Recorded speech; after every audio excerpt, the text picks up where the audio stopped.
आप देख रहे हैं जनतंत्र टीवी। मैं हूं आपके साथ पल्लवी सिंह। आज की कहानी थोड़ा अलग अंदाज में।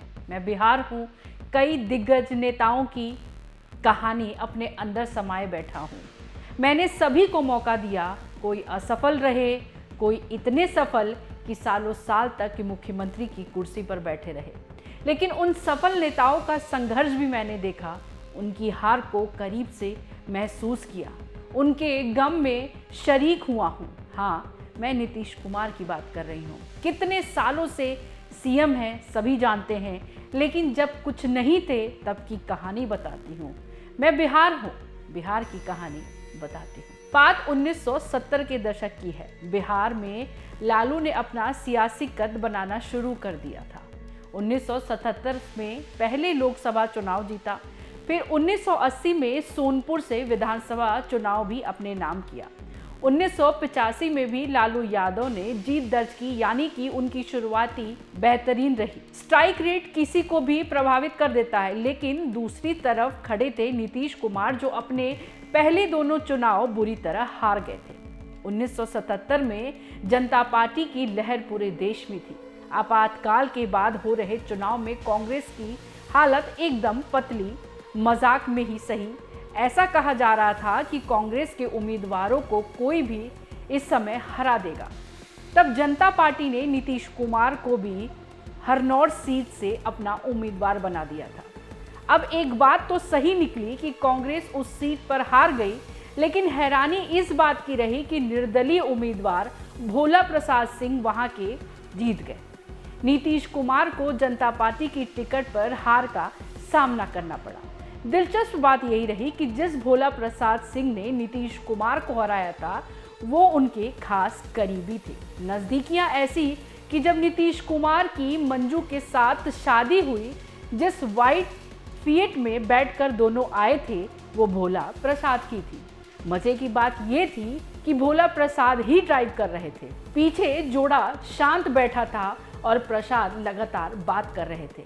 अब अपने उस दोस्त से पहले ही चुनाव में हार जाना दर्द होता है, लेकिन तब तक नीतीश कुमार ने हार नहीं मानी थी। उन्होंने फिर 1980 में चुनाव लड़ा, फिर हरनौर सीट से उन्होंने अपनी किस्मत आजमाई। यहाँ भी राजनीति का खेल ऐसा रहा कि भोला प्रसाद खुद चुनाव नहीं लड़े, लेकिन अपने दोस्त अरुण कुमार सिंह के लिए बैटिंग करते रहे। उस चुनाव में अरुण कुमार सिंह भी निर्दलीय चुनाव मैदान में उतरे थे। सामने जनता पार्टी की टिकट से नीतीश कुमार थे। नतीजे आए और नीतीश कुमार लगातार दूसरी बार भी हार गए। पहली बार भोला प्रसाद से और दूसरी बार उनके समर्थक उम्मीदवार अरुण कुमार से। दोनों ही चुनाव में एक चीज कॉमन रही, कुर्मी जाति के लोग नीतीश कुमार के साथ जुड़ नहीं पा रहे थे। कुर्मी जाति के ही लोग कह रहे थे कि नीतीश कुमार उनके लिए खड़े नहीं होते। 1977 में बेलची हत्याकांड के बाद से ही कुर्मी बनाम दलित की राजनीति शुरू हो चुकी थी।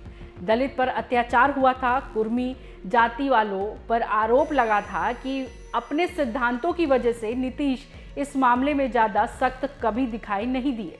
उनके विरोधियों ने कुर्मियों का समर्थन कर वोट हासिल कर लिया और नीतीश फंसते चले गए। अब उस समय नीतीश कुमार बहुत मायूस हो चुके थे।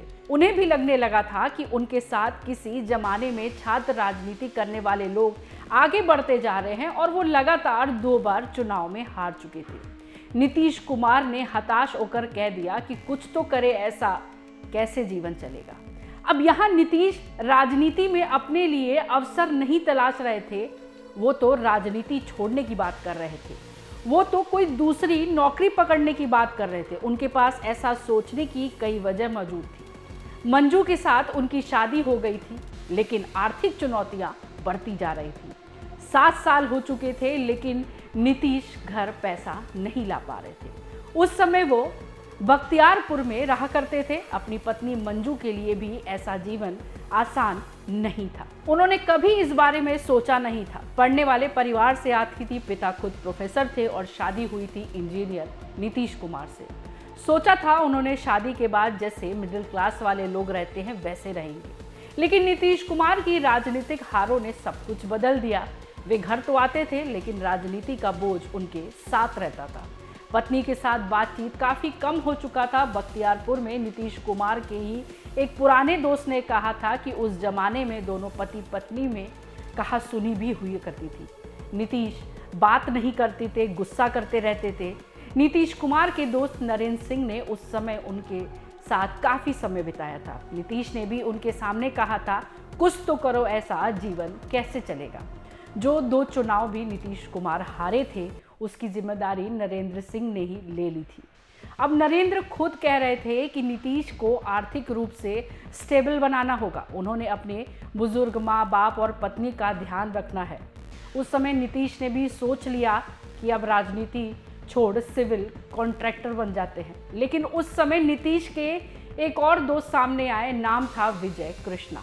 विजय कृष्णा ने नीतीश को कर्पूरी ठाकरे के संघर्ष के बारे में बताया। उन्होंने जोर देकर कहा कि वे भी पूरे जीवन में कभी पैसे नहीं कमा पाए, लेकिन उन्होंने समाज की सेवा करना नहीं छोड़ा।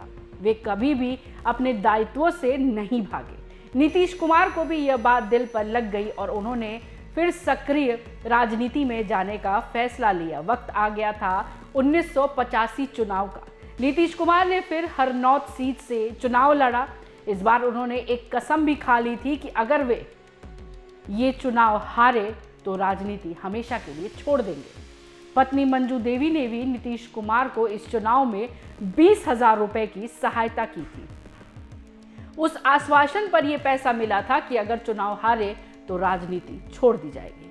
अब नीतीश कुमार के लिए दांव पर काफी कुछ लगा था और खूब मेहनत की।